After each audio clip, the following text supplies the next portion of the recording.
মই চিন্ময় আপোনালোক সকলোকে স্বাগতম জনাইছো। আপোনালোকে হোমষ্টে খুলিব বিচাৰি আছে নেকি? যদিহে বিচাৰি আছে তেন্তে এতিয়াৰে পৰা জধে মধে হোমষ্টে খুলিব নোৱাৰিব। অসম চৰকাৰে হোমষ্টে খোলা ক্ষেত্ৰত বহুতো নিয়মাৱলী উলিয়াই দিছে। জনাই আছো আপোনালোকক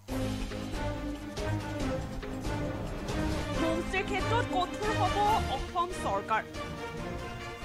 প্ৰস্তুত কৰিব অসম চৰকাৰে SOP। এতিয়াৰে পৰা জধে মধে খুলিব নোৱাৰিব কোনো হোমষ্টে। হোমষ্টে সমূহত ইটোৰ পাছত সিটো বিতৰ্কিত ঘটনা হোৱাৰ বাবে শীঘ্ৰে প্ৰস্তুত কৰিব ৰাজ্য চৰকাৰে SOP। চৰকাৰে বান্ধি দিয়া নীতি নিয়মসমূহ অমান্য কৰিলে বাতিল কৰা হ'ব হোমষ্টেটোৰ অনুজ্ঞাপত্ৰ। এই ক্ষেত্ৰত পৰ্যটন বিভাগৰ মন্ত্ৰী আৰু বিভাগৰ দায়িত্বত থকা আন আন বিষয়াৰ সৈতে আলোচনা কৰি জাৰি কৰা হৈছে এই নতুন SOP। এই মুহূৰ্তত জনাই আছো আপোনালোকে যদি হোমষ্টে খুলিব বিচাৰিছে তেন্তে এতিয়াই চাই লওক হোমষ্টেৰ ক্ষেত্ৰত কঠোৰ হ'ব এতিয়াৰ পৰা অসম চৰকাৰ। প্ৰস্তুত কৰিব অসম চৰকাৰে SOP।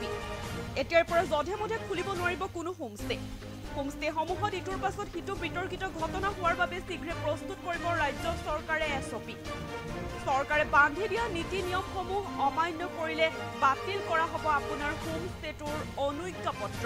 এই ক্ষেত্ৰত পৰ্যটন বিভাগৰ মন্ত্ৰী আৰু বিভাগৰ দায়িত্বত থকা আন আন বিষয়াৰ সৈতে আলোচনা কৰি জাৰি কৰা হ'ব নতুন SOP।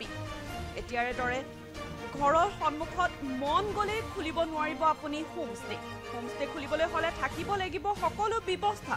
প্ৰতিটো ৰুমত থাকিব লাগিব পাকঘৰ ৱাছৰুমৰ দৰে সুবিধা। হোমষ্টেত থাকিব লাগিব সামাজিক পৰিৱেশৰ।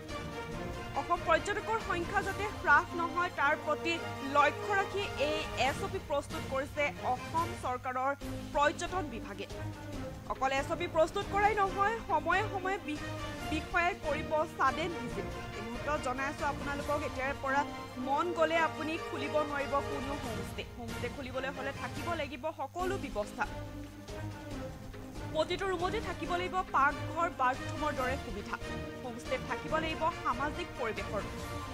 অসমত পৰ্যটকৰ সংখ্যা যাতে হ্ৰাস নহয় তাৰ প্ৰতি লক্ষ্য ৰাখি এই SOP প্ৰস্তুত কৰিছে অসম চৰকাৰৰ পৰ্যটন বিভাগে। SOP প্ৰস্তুত কৰাই নহয়, সময়ে সময়ে ছাডেন ভিজিট কৰিব বিষয়াসকলে। জনাই আছো আপোনালোকক হোমষ্টেৰ ক্ষেত্ৰত অসম চৰকাৰৰ নতুন SOP। এতিয়াৰ পৰা জধে মধে খুলিব নোৱাৰিব হোমষ্টে। হোমষ্টেসমূহত আচলতে ইটোৰ পাছত সিটো বিতৰ্কিত ঘটনা হোৱাৰ বাবে শীঘ্ৰে প্ৰস্তুত কৰিব ৰাজ্য চৰকাৰে এই SOP। চৰকাৰে বান্ধি দিয়া নীতি নিয়মসমূহ অমান্য কৰিলে বাতিল হ'ব আপোনাৰ হোমষ্টেটোৰ অনুজ্ঞাপত্ৰ।